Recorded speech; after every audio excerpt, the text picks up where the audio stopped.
We interrupt this program to bring you an important Wayfair message. Wayfair's got style tips for every home. This is Nicole Byer, helping you make those rooms flyer. Today's style tip: when it comes to making a statement, treat bold patterns like neutrals. Go wild! Like an untamed animal print area rug under a rustic farmhouse table from Wayfair.com. Ooh, fierce! This has been your Wayfair style tip to keep those interiors superior. Wayfair, every style, every home. Here in America, work is in trouble.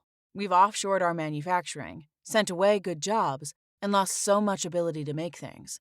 American Giant is a company that's pushing back against this tide. They make high-quality clothing, sweatshirts, jeans, dresses, jackets, and so much more, right here in the USA. Visit American-Giant.com and get 20% off your first order when you use code STAPLE20 at checkout. That's 20% off your first order at American-Giant.com, promo code STAPLE20. This is Money Moves on VSiN, the sports betting network. Upsets galore on the hardwood and the ice last night as we welcome you into Money Moves on a Tuesday. I think the Celtics might still be shooting threes. He's Jonathan Vaughn Tobel. Stormy Buonantony with you live in downtown Las Vegas, Circa Resort and Casino. We got Corey York in the producer's chair today. Jam-packed 2 hours ahead as we walk you through all the games that are still to come tonight, series prices that are updated, and what the hell is going on in these round 2 openers. But like we do every day to start the show, let's set the table with what we have to expect on the program today. Producer Corey, please run it down for us. It's time for the top headlines and topics of the day. This is The Rundown. So top 3 items today, in addition to all the NBA and NHL postseason action, we've got a loaded MLB slate today, 16 games on the docket, JVT, with our favorite plays there, as well as a look at the AL and NL MVP races. Yeah, today we got our first look at those races from a voter's perspective. MajorLeagueBaseball.com ended up putting up what they usually do. I think they do it every single month, which is their version of the straw poll for the MVP. Not going to surprise anybody that Aaron Judge got every single one of the first place votes. But I do think the way the National League is looking, at least according to this small sample size of voters, it does open up some intrigue. There's some pretty decent shots that are actually higher up on the board than what the betting odds would indicate too. So betting odds indicate NL MVP race is wide open. Voters would corroborate that, and it's very interesting to see where exactly those votes shook out. Yeah, that minus 900 price on Aaron Judge, I guess, would make sense for the unanimous. Man, I know we're going to get into this, with Adam Burke, who's going to join us in studio today. But I see both sides of the coin, which is, bro, it's May. Nobody should be that big of a favorite. But if you look at his numbers, it's absolute insanity, and there's no sign of him slowing down. So I kind of understand both sides of where we're at this point right now. You mentioned Adam Burke. He'll join us for the final half hour of the program in studio. NBC sports betting analyst Vaughn Dalzell will also join us on the show, get some NBA thoughts, MLB, and we're going to do some player prop parlays for the playoffs. Say that 10 times twice. Say that 10 times fast. There are a number of player props we like tonight as standalone bets, but going to have some fun putting them together and see what the payouts might be. Yes, and I will and have totally put mine together for you guys, and it's in the rundown for you. And I'm very excited to see because I figured this would be the case, and I saw yours. It's very hockey related, so I threw in an NBA one to bolster the numbers. Okay, all right. So I'm very excited. I mean, because obviously, look, I enjoy hockey, but from breaking it down from a shots on goal player prop standpoint, I don't really have the first idea to do it. So I'm very interested to hear how you approach it. Having a little fun. Also, after a weekend of just ridiculousness in the NHL, the NBA delivered some chaos of its own last night. The Knicks come back from down as many as 20 midway through the third quarter to force OT and beat the Celtics. And then Aaron Gordon did it again, lifting the Nuggets to a win against OKC. We now have, JVT, 3 8-point or more home favorites who go down straight up to open the second round in the NBA. We're going to dive into the nitty-gritty of it all, but you put an article up this morning on VSiN.com that while the last 2 days are a small sample size, there is a larger trend that is emerging here in the NBA right now. Yeah, I thought this was somewhat interesting. So initially, the first thing that sticks out is okay, man, this second round, it's going to be great. As you mentioned it, all 3 road underdogs come out, open up these series, and boom. We're all talking about these relatively big favorites, right? The Cavs are minus 480 to win their playoff series, or a little bit higher.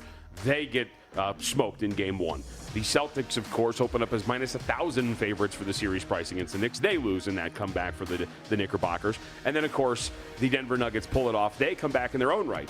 And they were very big underdogs in that overall. By the way, the interesting note there, of course, money line parlay, the 3 underdogs in the second round would have been about 70 to 1. if you had so chosen. But here's the thing that I think stuck out to me the most, and you and I had actually hit on this when we were talking about the Knicks series, which was the last 5 games of that series, the road team had won. And then I see all 3 of these teams yesterday, or in the first round, yesterday and the day before, win outright. And it kind of got me thinking, I'm like, all right, well, let's start to go back and look at these sort of things. And then you go back and you look and you realize, out of the last 8 playoff games we've seen, 7 of the underdogs, road teams, I should say, have covered. 6 of them have won outright. And when you look at it from the larger sample size of the postseason, road teams are 24-21-1 against the spread for the entire postseason. And so when you look at it from that perspective, I think it's actually pretty interesting from that regard that we've seen these teams really start to take off. And I think that's been one of the big factors that we have seen now is I wonder if home court's going to start to adjust. Do you think that that's something, because you asked that question, you think that's something that can continue here beyond these game ones? I know the openers of series can kind of be a toss-up at times, but for round 2, as far as that goes, is this a trend that you think can continue? No, I just think it's something we have to be wary of, especially when you're talking about how this has gone with these massive swings. Like I note in the article, we saw in the Knicks series, they close as 6.5-point favorites at home. They close as 2.5-point road dogs on the road against the Pistons. You go to the Astros, the Rockets series where the Warriors and them, they have an 8-point swing from home to home. And generally, you actually see home court play out pretty strongly. As I note in the article, if you go back to 2021, Stormy, the average non-garbage time net rating, regular season to postseason, has always gotten better. 2021, the average non-garbage time net rating for home teams was plus 1.1. In the postseason, it was plus 4.6. 2022, it was plus 1.9. It was plus 4.7. In 2023, 2.7 to 4.3. And so when you look at it from that regard, you always know that home court generally starts to play out a little bit better. But the fact that this is actually going in that direction and that these home teams are not performing to that thing, look, maybe it's just a small sample size, but the market does price for a stronger home court, but so far it just hasn't been the case. Okay, so I'm very fascinated to see if this continues to play out in that direction. So let's get into how last night specifically played out. The Knicks steal that first game in Boston, 108-105 in overtime. They call it overtime, not undertime, for a reason. Yeah. So that's a rough ending for anyone who had the under in the game yesterday, especially if it was on that 212.5.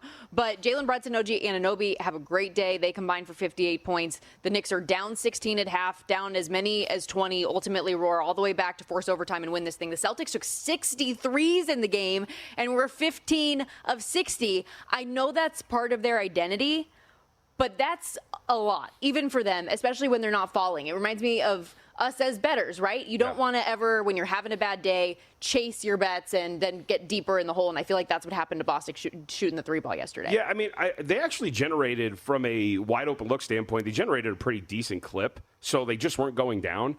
And I don't know, I find it hard when it comes to Boston to criticize them too much. Look, this is how they won their title last year. This is what makes them so good. I think there is something to be said where, look, you should probably, a few other possessions, maybe look to try to get to within 4 feet of the basket, try to do something. But to get mad on the times in which variance hits them the wrong way and say, you've got to change the way you play, when this is how they won that title last year, they have not changed the way that they have played. I don't want to do it too much because sometimes the rough side of variance gets you. And like I said, you look at the tracking data. I told this to Grace and Jensen earlier this morning, where it's like, look, the tracking data tells you that they shot less than 30% on wide open threes. If they can hit a couple more of those, we're maybe talking about a different result. I find it really hard to get overly excited or pessimistic about what they have done to this point because they blew one game. That said, here's Jaylen Brown on some ways to adjust what has been a successful philosophy for them moving forward in the set. In those moments when the other team got momentum, we can't just fire up threes. To break up momentum, you got to get to the free throw line, get to the paint, get to the basket, maybe get a easy 2, hit some free throws, and then maybe the next three-pointer feels a little bit better. I feel like we just settled in the second half a lot, but we'll look at it and we'll make adjustments. And I think that sounds like a reasonable approach, right? Yeah. in terms of the adjusted series price, Boston goes from minus 800 in the set down to minus 340. Knicks now plus 270. And coming up in game 2, laying 10.5. So that spread extended a bit, total to 10.5 for game 2. Yeah. What's going to be interesting, too, is, and what's funny is I was going to write about this last night, but then I saw the road teams win again, and I was like, I feel like there's something else here. Then there's obviously the zigzag thing, which is, all right, like the bounce back for all of these teams, all of these home teams losing, the expectation that there's going to be this course correction, and teams like Boston and Cleveland, who are so highly power rated, and the market's belief that they're going to do it here. Look, I was one of the many who thought that this is going to be a quick series. It still very much can be. And let us not forget that they were also up by 20 at one point. So I think that we shouldn't freak out too much about one result, but it is going to be pretty interesting to see if that bounce back is there and if this discrepancy that we saw in the regular season is actually going to play out here in the postseason with these two. Up 20 at one point, despite not playing particularly well in the first half either. So, they didn't look their best, and they still had that lead. And so, yes, 10.5, that adjusted price for the next game. And we're seeing the same thing in the adjusted price for the Nuggets and OKC in game 2, with that spread out to 11 right now, total 230. Stop if you heard this before. Nikola Jokic had a brilliant individual performance, and Aaron Gordon comes up in the clutch. Dude, that was annoying. How can this zombie team continues to do this every single time? I don't understand. Now, it was brilliant. We should also, Mark Dagnall's a brilliant coach. I don't know what you're doing playing the foul game so early. You're up by 3. I understand fouling up 3, but to get right into the free throw shooting contest, with that much time left, especially at a point where Stormy, they had taken Jokic off the floor. He wasn't out there, and they still start playing the foul game immediately instead of letting him run out of possession and extending the game out there with him on the floor, with him off the floor. I was really shocked by the way the Thunder executed at the end of this game. Outside of the missed free throws, they really do have themselves to blame. Was that just a choke from Chet Holmgren? I mean, I guess we can call it that or whatever you want to call it. I mean, you got to hit your free throw there if you're gonna be in that position. I think it was one of those situations where something went wrong at every single level, and there's not just one person to blame. Fair. Final score ultimately in that one, 121-119. And again, just pretty remarkable start that we've seen here to the NBA after round 1 that I think was fair to say in a lot of cases felt a little bit boring at times, far from boring to start round 2 with the way that these upsets have gone. When we come back, we're going to take our first time out of the day here on Money Moves. We're going to look ahead to the games tonight. Will the Dogs continue to bark? Will the zigzag theory also come through in Pacers Cavs? And with the Cavs being a big favorite tonight, injuries, however, are a concern. That spread is on the move. Neither Darius Garland nor Evan Mobley and DeAndre Hunter were on the court for shoot-around this morning. We'll get into the impact of that coming up next on Money Moves.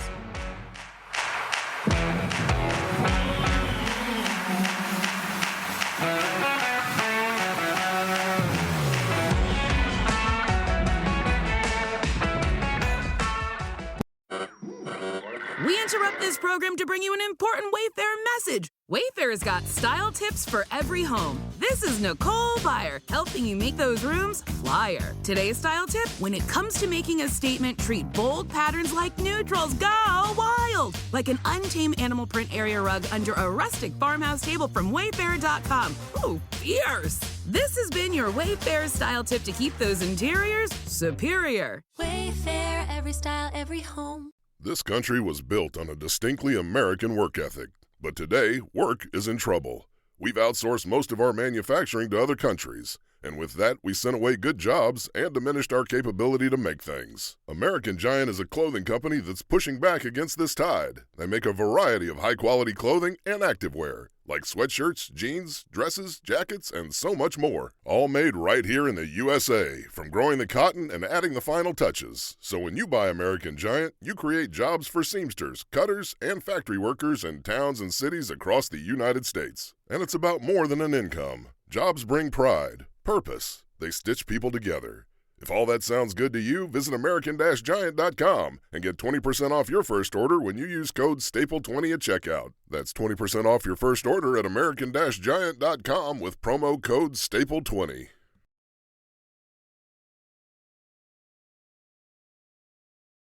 You're watching Money Moves here on VSiN, the Sports Betting Network.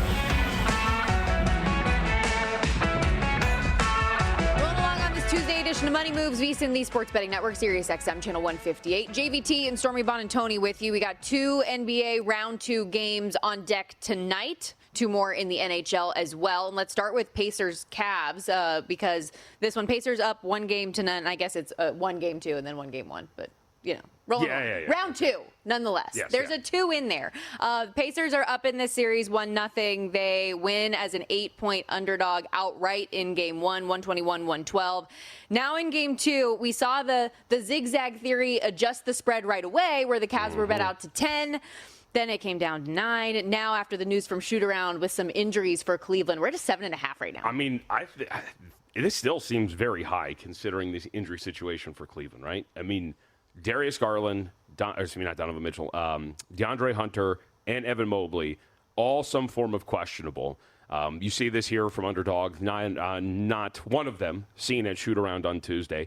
The development with Garland is interesting because he practiced over the weekend, and yet now, not only did he miss the game on Sunday, but then he's not even here at shoot-around on Tuesday, which is odd, which would indicate maybe the toe is getting worse. I don't know. But that's 3 key rotation guys that potentially could not be available today for Cleveland. So you're down potentially 3 key rotation players, and the market is still saying not only are you better than Indiana, you're still markedly better than Indiana.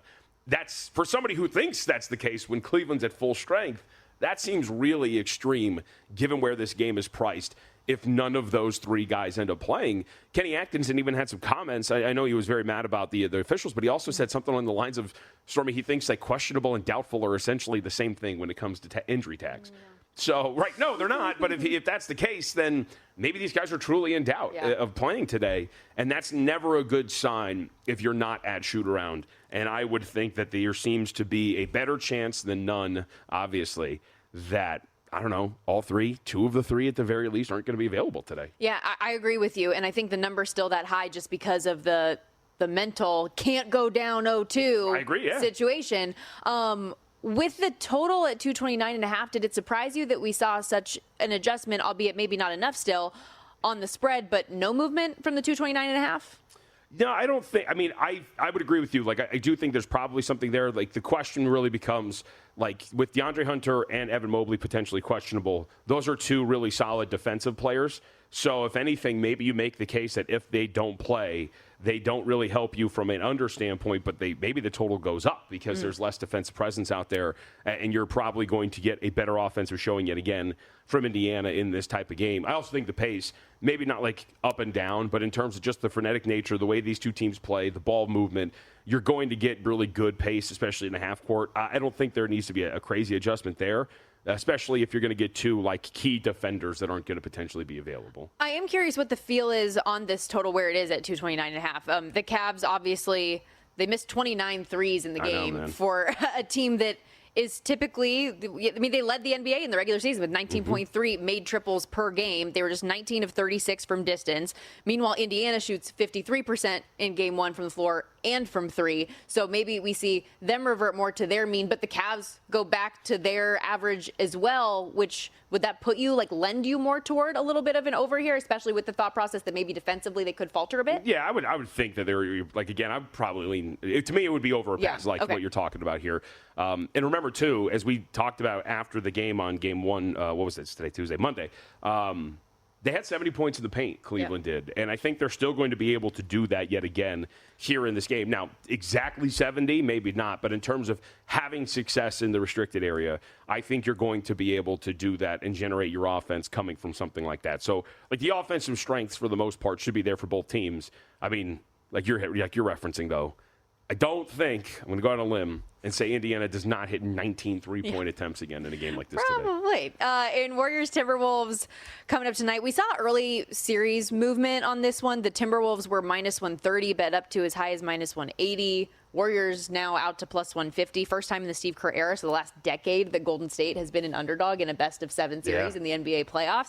And I think this series should be fun, right? You have Steph Curry and Jimmy Butler in this veteran group against the young, deep, up-and-coming crew. Although, I did want to make sure I got this out there to the world here real quickly. We talked in round 1 about that kiss of death, all of the ESPN people and the series picks choosing the Lakers. Well, that same panel of experts, 10 of the 12 have the Timberwolves in 6 or 7 in this series. Well, at least it's 10 out of 12 because At least with that Lakers series, it was 10 out of 10 that had picked the Lakers. You know what's funny is actually they went back because they were getting roasted. They added 2 more panelists. Just to see if they could. They added to the article, so they actually threw in 2 more and made sure at least one of them had picked the Timberwolves to win the series.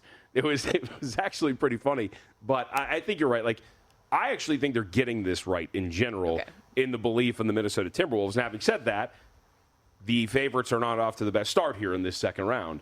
Does that continue here? Does what we talked about with home court, does that continue here? Interestingly enough, if we're talking about home court and what this thing is worth, again, Minnesota grading out to be the better team here at 6.5 with a total of 210.5. I would agree with everything. I think it's pretty fairly priced. For our contest today, I used the Timberwolves, but I do think that Minnesota's got a lot of advantages. I think you liked the comp yesterday, the Pokemon comp.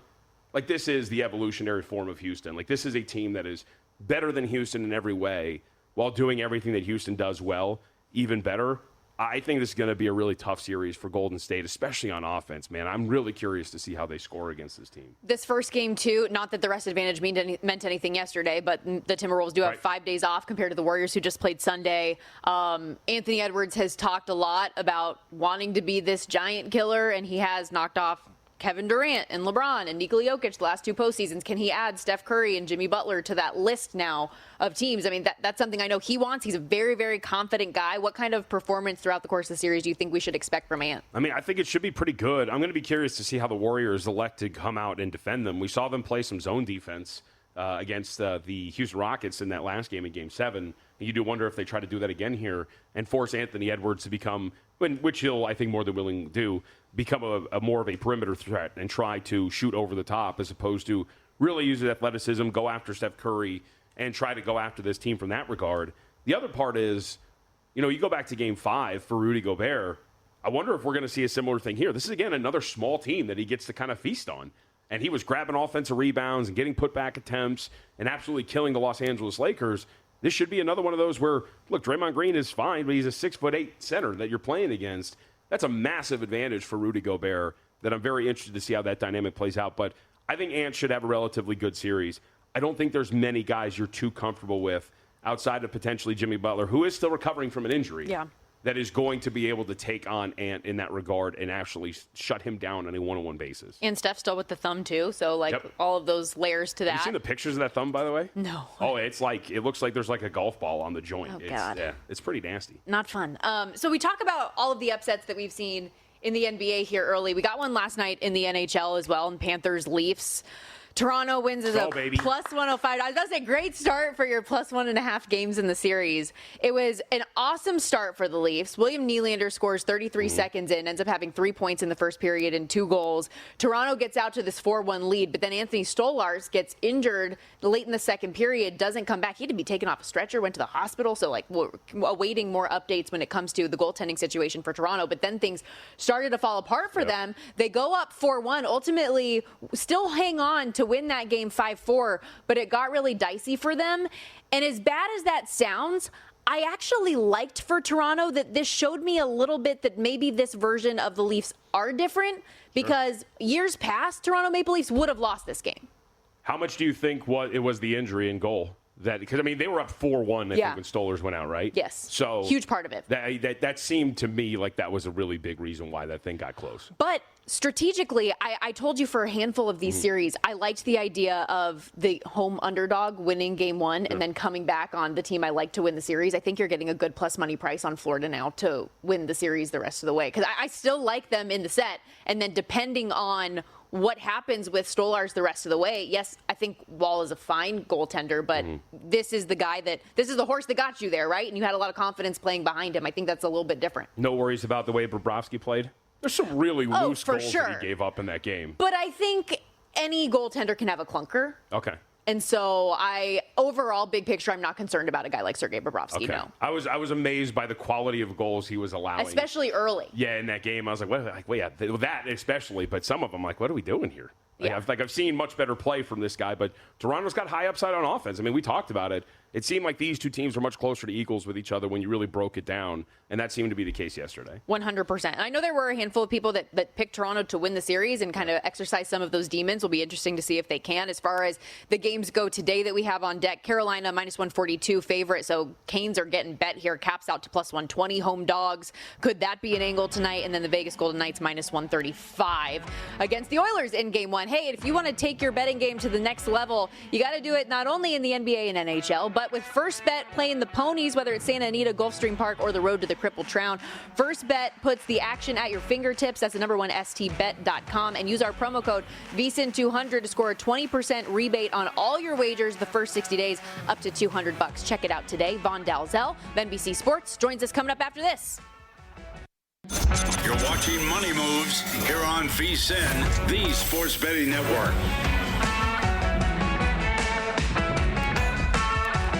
On Money Moves, live in downtown Las Vegas, Circa Resort and Casino, alongside Jonathan Von Tobel, Stormy Buonantony with you, talking all things NBA chaos in these opening games of the second round. And to help us make sense of it all and ideally look ahead in some of these series, excited to welcome in Vaughn Dalzell on the progressive guest line here, sports betting analyst over at NBC Sports. You can follow him on X at VMoneySports. And Vaughn, what have you made of this start to round two? It has been chaos with these big underdogs winning games outright.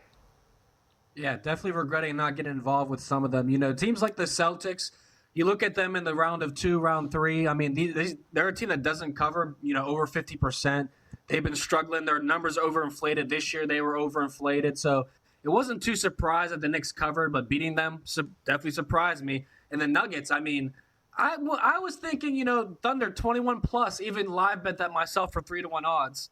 Never in that game did I think they were going to win that game. So certainly a lot of surprises, but game two sets up for great home spots for all the favorites now. Those bounce backs, and we know teams like the Celtics, the Thunder, they don't lose two straight. So I'm certainly excited to get involved with the favorites now.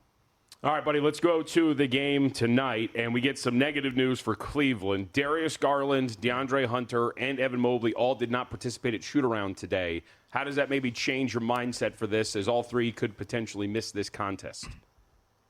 Yeah, I mean, I would think at least one of those guys more than likely plays. There's a lot of time still until the game unfolds, and they're going to have another shoot-around before the game. But I think that, if you're a Cleveland bettor, you absolutely want to wait and get the best number. I played at 8.5 last night. There was 9s and 9.5s popping up, and now you're seeing 7.5s. And I'm sure that's probably going to go down a little bit more too. But even angles like the first quarter team total over for Cleveland, which is what I'm on, I think that's another number that could go down to 28.5, maybe even 27.5 before we get more news on one or two of those guys. So, Cleveland is in a major bounce back spot. You obviously are going to be motivated. Other guys will step up if these guys are out because you have plenty of shooters, the Max Stroses, the Ty Jeromes. All these guys can stretch the floor. And Mitchell, obviously, 1 of 11 from 3. I don't think that happens again. So I like the Cavs still, no matter all the news. And that means the public's going to be all over Indiana here thinking they're going back home up 2-0. I don't think that's going to be the case. I do like that angle, though, especially in what feels like a gotta-have-it game to get out to a hot start here. And you mentioned Donovan Mitchell, 1 of 11 from deep, and this is a team throughout the course of the regular season that was so good from distance and really struggled 19 of 36 from the floor, from three-point range as a team. Is there any way to buy in on Cleveland from 3 today, or any prop angles that you might approaching to get them back to their norm? Yeah, absolutely. One of the futures bets that I locked in was Donovan Mitchell over 3.5 threes for this game, but over the series, him to lead this department, it was plus 115. It's essentially around the same number, if you're shopping right now in the futures market. But this is a great bounce back spot. I mean, if you look at the last 15 playoff games, 13 of them, he's attempted at least 7 threes. This season has been 8 or more in all the playoff games, and now he's coming off a loss, which is a great bounce back spot for him too. He still put up 33 points, 30 field goal attempts. If all those guys are out, 1 or 2, we can assume he's still going to put up 22, 25 plus field goal attempts. And majority of those, if not half of those, could come from 3. So I like that angle a lot, especially when you're getting plus money. I think that closes, minus 110, minus 115. But the series future market right now, I think Donovan Mitchell is a great buy-in for that plus 110, plus 115 price. All right, let's go to a couple of these other games. First off, later today, did you have anything for the side or total between Golden State and Minnesota? I'm actually going prop angle in that game. I don't want to be like everyone else. I've already heard multiple people that I was texting say, are you going with the dog tonight, right? Because all the dogs are winning games ones. And I'm like, that's the angle that I don't want to go with because everybody may be on that side. But I like the role player Buddy Hield, under 12.5 points in rebounds. He's a guy that doesn't have a lot of rebound potential to begin with. He's averaged about 2.5, 3 rebounds per game over again that Rockets series. And you slot it between a starter, a backup. We don't know. It changes game in, game out. Kuminga coming back, that could change things as well. Moody playing well. Gary Payton playing well. So, Buddy Hield coming off that huge game in Game 7. Ultimate fade spot for a guy who scored 2 points in Game 1 against Houston in 7 or less in his last 4 Game 1s or play-in situations. So I like Buddy Hield's under, but I'd probably live bet the Warriors T-Wolves tonight.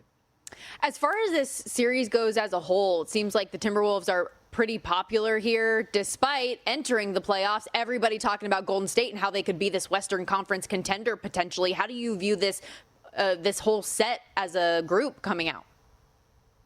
Yeah, 7. Better to go to 7. Okay. I don't even want to pick a side at this point. I mean, it's hard to bet against both teams. The Warriors are showing that, they really bought in the Buddy Hield, Jimmy Butlers. Those two guys make a big deal. You can't really rely on, Quentin Post, your rookie big man, especially when he's going to go up against Julius Randle, Rudy Gobert, Jaden McDaniels on a daily basis. So it is a tough series, I think, for Golden State depth-wise because Minnesota has a lot of size, and they've already made a playoff run. They're getting more and more confident. Anthony Edwards is a guy that just seems like he's going to take on the whole NBA. He's walking through L.A. after they beat them, dapping everyone up and talking smack. So Minnesota's here. Like, they are here, and they're not going anywhere. So I lead Minnesota in the series, but I'd rather just play the series price to go to 6 or 7 games, with 7 being my favorite bet. All right, what about, you mentioned these bounce backs here for these teams that lost in these opening contests. Are we going to actually jump on these for either Oklahoma City or Boston in these rematches in Game 2?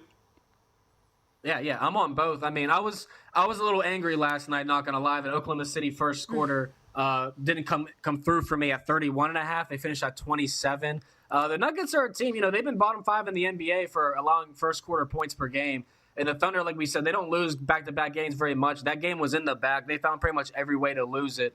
And so I would expect, a bigger performance from Chet Holmgren here this time around. But the first quarter team total over for Oklahoma City is certainly a play. And, last year you guys had me on for the playoffs, and a lot of the angles we talked about in these bounce-back spots were the first quarter and first half spreads of these teams not to lose 2 straight, especially the ones that lost Game 1 and are still at home. But the books have caught on. You'll notice that the spreads now for the first quarters for, a 8-point favorite like Cleveland, you'll see a 4.5 now or a 4. That's a large first quarter spread when it used to be 2.5. They're overcorrecting, and the same goes with the first half of a lot of these games. So, I'd be wary of playing the spreads. That's why I like the first quarter team total overs. But everything I said about Oklahoma City applies to Boston as well, JVT. So I do like both them in a bounce-back spot. They are too good, and I think these are the NBA Finals teams that should be, and it's what the sports books are rooting for. So I still like the Thunder and the Celtics off any loss in the playoffs. And so I would like to follow up on that thought process because the Celtics and Thunder have been odds on to win their respective conferences for a while now. They've been the teams to beat. These early games, it sounds like, didn't change anything in your mindset about them being still those teams that meet at the top. Do you think that when all is said and done, that's the NBA Finals matchup? Yeah, I mean, the Celtics, like I said, they lose Game 1s. That has happened. Miami Heat have got their number before in Game 1, so it was not, I shouldn't be too shocked that the Knicks won this, but that doesn't change the series pricing too much and like what the odds makers thinks. But I've read a few articles and talked to a few people, and most odds makers are saying we want the Celtics versus Thunder or Cavaliers versus Thunder, because after the Cavs went on that magnificent run to start the season, odds shortened up in that matchup so much, and the Celtics Thunder matchup was so short at 2-1 plus 250 that there wasn't a high liability to be had, right? No one was going to be like, hey, I want to lay $5,000 or $10,000 down on that when I could be laying, $100 or $200 on some futures at 20-1, 25-1, 30-1 on the Clippers, the Lakers, the Warriors, all these other teams throughout the season. So there's a much higher liability on a lot of other teams outside the Celtics, the Thunder, and the Cavaliers. So if you're asking, the MGMs, DraftKings, FanDuels, Circus, all these places who they want, they're going to say they want Celtics versus Thunder number 1. So that's where I'm at too. I'm rooting with them. I'm running with them. Oh, come on. I think we want like Pacers Timberwolves, right? I mean, that would be one for the history books, right? But, Anthony Edwards overs every single game. But it's just, I just find it hard to see, anyone outside like Denver. That was a magnificent comeback, but they have no depth, right? Like MPJ, Russell Westbrook, and then you got one or two other guys that could step up, Watson and Brown, but you can't believe in them. The East, the Pacers as well, they're a young team on the rise, but the Knicks as well, they're playing guys 40 to 44 minutes per game. These are things that really catch up with teams, especially as you go deeper into the playoffs, where the Celtics and the Thunder, they have so much more depth. And we're about to really see what the Cavaliers' depth's about tonight. Yep. No question about it. Vaughn, thank you so much for the time and insight today. We appreciate it. Appreciate it. Best of luck. Have a good day. Back at you. Vaughn Dalzell, make sure you check him out on X at VMoneySports and doing great work over there as betting analyst for NBC Sports. Also, if you're looking to have a deeper dive into the games that we have coming up tonight, our guy Zach Cohen, who joined the show yesterday, hit a couple of his bets. That's right. He's got the Warriors Timberwolves series preview up on VSiN.com right now. And our guy, Dan Karpuk, who just joined us as well, has his new debut up there. Beautiful. New debut is redundant. His debut article with the NBA props. So check out Dan's article as well. Absolutely. Right now, VSiN.com/subscribe. If you want to sign up, join us for an annual subscription. You get 14 months right now.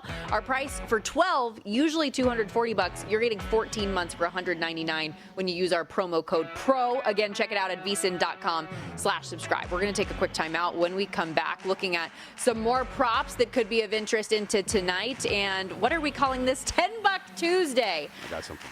Oh, I'm excited. Parlay action coming up after this.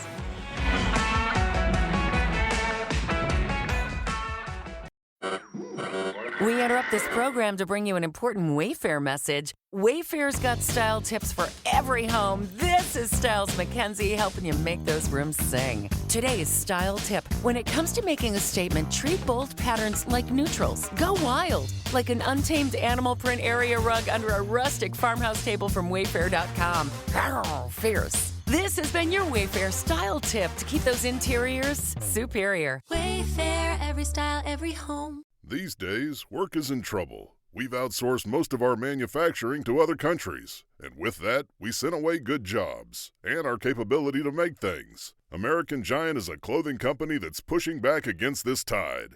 They make all kinds of high-quality clothing and activewear, like sweatshirts, jeans, dresses, jackets, and so much more, right here in the USA. So when you buy American Giant, you create jobs in towns and cities across the country. And jobs bring pride, purpose. They stitch people together. If all that sounds good to you, visit American-Giant.com and get 20% off your first order when you use code STAPLE20 at checkout. That's 20% off your first order at American-Giant.com with promo code STAPLE20.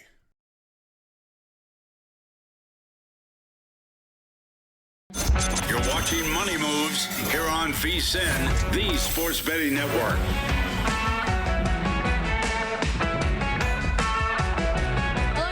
Vaughn Tobel, Stormy, Buonantony with you back here live on Money Moves, VSiN, the Sports Betting Network, Sirius XM Channel 158. We're in downtown Las Vegas, Circa Resort and Casino, and I know we've talked about this, but the special they have going on at Circa this summer is pretty awesome. You're even going to take advantage of the $400 all-in thing. Properties don't do this, especially in summer, and I'm pumped for what Circa's got going on. Yeah, I don't know how you would not want to take advantage of this. Through September 4th, you go to circalasvegas.com. The $400 all-in price includes everything. So the 2 nights stay, you get a $100 dining credit, $100 beverage credit, and a day bed at Stadium Swim. Absolutely tremendous. Can't wait to kick the kids out, send them off to California, and then hang out here at Circa for 2 days in the summer. It's going to be great, and I would expect that many listening to this are probably going to be joining me, maybe not like on that day, but doing this over the summer. Absolutely tremendous. Make sure you check it out. Yeah, I'm always one for a staycation, especially one that gives me beverage credits and a day bed up at the pool. So. Actually, and I think you have because you got married here. So did you stay here? We did, yeah. yes. You see, I haven't stayed here yet. So. Oh, get ready. Yeah. Great shower pressure, like up in the thing. Like that's the thing people always talk about is it's kind of dangerous because it's but it's really good. I mean, everything about Circa is awesome, and so especially with it being through the stays are May through September, so you still get the back end of the NBA playoffs, the NHL postseason, all of that good stuff going on. Speaking of which, we are going to dive into a couple interesting bets here for the playoffs. We're calling this $10 Tuesday. Our producer Corey York came up with this idea where we're putting together a bunch of these props that we liked for the different games that are coming up tonight and seeing what ultimately, if you pair them all up, the payout would be if you parlayed Sure. them. I like all of these as singular bets. I always want to put that out there. But we know all of you at home love your parlays, so we're trying to give the people some options. Yeah. So I want to hear yours first. Okay. Because you have a hockey one essentially put together here. And I would very much like to hear some of the logic behind it. So I do like one of the props that you do have. Which one do you like? I think the Aiden Hill over 24.5 saves makes a lot of sense. I feel like it's a lot of shot volume that this guy's going to face. Exactly. And so that's a big reason why I put this. I thought that this number was going to be higher. The Oilers had the most shots per 60, 5-on-5 in round one. And that's against a team in LA that for the regular season allowed the fewest shots per game per 60 in the league. Golden Knights are a good defensive team, but in addition to Connor McDavid, Leon Draisaitl, this version of the Oilers has some depth to it as well. So I anticipate them getting shots on net. And Aiden Hill is just, this is on you now. How many do you stop? And his game got better and better as round one went on. Really peaked in game 6 against Minnesota. I was looking through his numbers, games 1 through 3. Golden Knights go 1-2. He has a 3.78 goals against average, 8.25 save percentage compared to the next 3 games where obviously Vegas wins them all. 2.08 goals against average, 9.18 save percentage, and 1.92 goals saved above expected number. So 24.5 seems totally reasonable to go over at a minus 130 leg to the parlay. Another one that I threw in from that Oilers Golden Knights game is Connor McDavid 1+ points. And the beauty of a parlay is that you can throw these ultra juiced props in there and still feel good about it. Minus 380 is the price on him to have a point or more. He had 11 in round one. If you want to continue to bump this parlay up and go 1.5 or 2.5, like you can continue to bolster those numbers. But like I said, 11 points in round one, 10 of which were at even strength, had at least 1 point in every game but one, including 4 in the series opener. And for the first game that these two are playing each other, I feel like a feeling out process could come, especially given the amount of speed that a guy like Connor McDavid has. What is he going to be doing? We'll find out from Chris Knobloch later on this morning in terms of playing McDavid and Draisaitl on a line together again like they closed out the last series. Leads the playoffs with 27 scoring chances, and even though he was held without a goal the last 2 games, in that opening series against LA, still had a point in each of those games. So those are the 2 that are in my playoff parlay from the Vegas and Edmonton series. I also threw in Jackson Blake from the Carolina Hurricanes to have a point at even money. I love this prop as a standalone. I want to make sure that I get that out there. He got moved up to the top line with Andrei Svechnikov and Sebastian Aho. Saw his responsibility increase, his minutes increase, getting 17, 18 minutes and counting, first unit power play, and had 4 points in 5 games the opening series. And then the final leg here from a hockey perspective is Alex Ovechkin to score an anytime goal. Plus 120 is the price there. 4 goals in 5 games against Montreal, including 2 in the series opener at home. He had 2 on the power play in 3 games against Carolina in the regular season. He also had a goal in 2 of them. Cool. Down with it. Makes a lot of sense. So you put those 4 together and then you added on a 5th? Yes. So you put those 4 together. It's okay. plus 883. So $10 to win, 82.32. Okay. But if you want to add in Anthony Edwards tonight, over 6.5 assists at minus 105, that bumps your plus 883 to plus 1820. So instead of turning your $10 into just shy of 90, you're turning your $10 into $182 basically. He had 6+ assists in 4 of the 5 games in the round 1 series with the Lakers, including 8+ in 3 of them. Also had 6 or more in 2 of the 4 regular season matchups with Golden State. Okay. All right. I like it. I like it a lot. I am going to actually, I think when we talk about our best bets later in terms of individual bets, I'm going to add that Aiden Hill over 24.5 saves individually. I feel like that's going to be the concept of this series overall. Yeah. Just a high volume of shots from an Edmonton team that can put them up in flurries. All right, so I totally put mine together on time. I apologize. I didn't realize we had fancy graphics for this. But I will say this.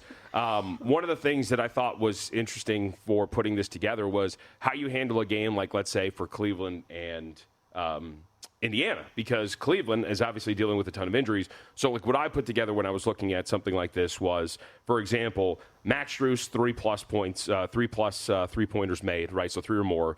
In a series like this where if you're going to get DeAndre Hunter, that's not going to be out there, and Darius Garland's not going to be out there, some of that shot share has got to go somewhere else, especially from the perimeter. For a team that did not shoot the ball particularly well, I think Strus is going to be a pretty good option to add for whether you're putting together a parlay for some of these games, betting him individually to go over his 3-point prop, because I think the volume is going to be there for him if they're going to be very shorthanded against Indiana. And again, just assuming some sort of baseline regression for the team as a whole, who shot extremely poor in the first game. Would expect that maybe you're going to get back to the mean a little bit here, and that Strus is going to be the beneficiary of that, especially if they're going to be shorthanded.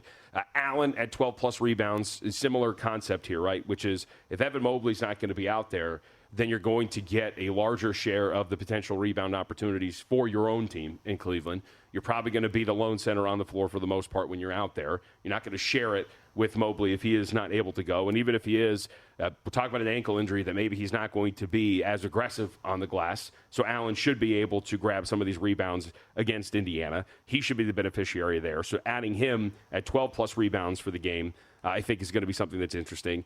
I'm also, Zach Cohen was all over this for Minnesota in the first round, and I think he carries over here. I'm not sure Golden State's got an option for Julius Randle. Okay. I think Randle's going to be a very big weapon for them. He found a really strong comfort level in that series against the Los Angeles Lakers. And to ask him in this series, where I think they're going to need him to score in isolation, especially if a guy like Anthony Edwards might get a little bit more attention, might see some doubles to get the ball out of his hands, right, for that assist total to go over as well. And I think that means that Julius Randle, again, might be the guy to have a little bit of a higher load on his shoulders from a scoring standpoint, much like we saw many times in that series against the Lakers. So to ask Randle to go 20-plus points in this series, in this game too, and putting those three together, it's not as juicy. It's about 4-1. But I thought those were three very solid player prop options for today. I know you put Strus in there as the 3-plus 3-point option. What did you think of Vaughn's rationale for Donovan Mitchell to get back after the 1-11 performance? Oh, I mean, it makes total sense, especially if Garland's not going to be there. He is the shot creator. He is the guy that's going to have the highest usage rate. And we saw, I mean, the volume is going to be there. He took 11 three-point attempts in game one. The shot attempts are going to be there for Donovan Mitchell. I think to ask him, I think the number for him was 4+. I think that's a fair ask too. But I wanted to kind of bank on this potential that these guys weren't going to be available. And if that's the case, obviously Donovan Mitchell is going to have a larger workload. But that would mean some of these others, like potentially a Max Strus, gets more too. Okay, let's round out these $10 Tuesday parlays with one from our producer, Corey York, that threw in here. And I want to know your grade because, yes, this one pays plus 22.38, so $10 will win you over $230. Jarrett Allen, 12-plus boards. William Karlsson for the Golden Knights to have at least 1 point or more. Rudy Gobert, 12-plus rebounds. And Alex Ovechkin, same as me, to have an anytime goal. Again, $10 pays you. I like it. $233.77. A lot of crossover for us, right? I got the Allen 12-plus rebounds. You got the Ovechkin as well. I'm down with it. I mean, he went a little bit harder. Talking about 22-1. Serious value. I think the other day, though, he told us, did he miss out on one because something? You missed out on something because we talked about this. Oh, it was a horse race. Okay. All right. Hopefully this one goes better for you. I love it. Gotta have a little bit of fun. Hopefully it goes better for you than the Boston better yesterday. Oh, my gosh. So for anyone who missed it, somebody laid $100,000 on Boston money line yesterday, and there goes that one. See, that's what happens. And also, RIP all of the money line parlays that people tried to get through yesterday. When this type of stuff happens, it's chaos. Even if it's just one leg, even if you just threw in one of those as your leg, you're done. You're toast. Tell you that. I mean, that kind of sucks, especially when they were up by 20. How are you feeling then? You're like, yeah, all right, I knew it. This is going to be cake. Yep. And you're getting all the texts already coming through just saying, oh, man, nailed it. Is that not the worst thing ever? When people know you bet something and then they shoot you the text or give you the DM or the note over Twitter and you're like, oh, well, the purpose, thanks. We can talk about this. Yes, I have. Recently, it was a very well-publicized event here at VSiN. We can get into that and more as we kick off hour 2 of Money Moves after this. Stay with us.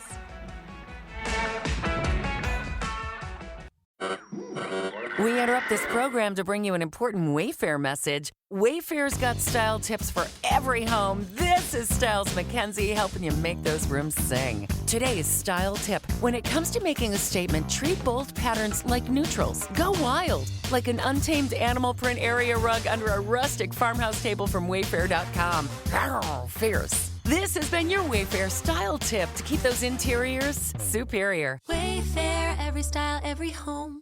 American Giant makes great clothing, sweatshirts, jeans, and more right here in the U.S. Visit American-Giant.com and get 20% off your first order with code STAPLE20. That's 20% off your first order at American-Giant.com, code STAPLE20.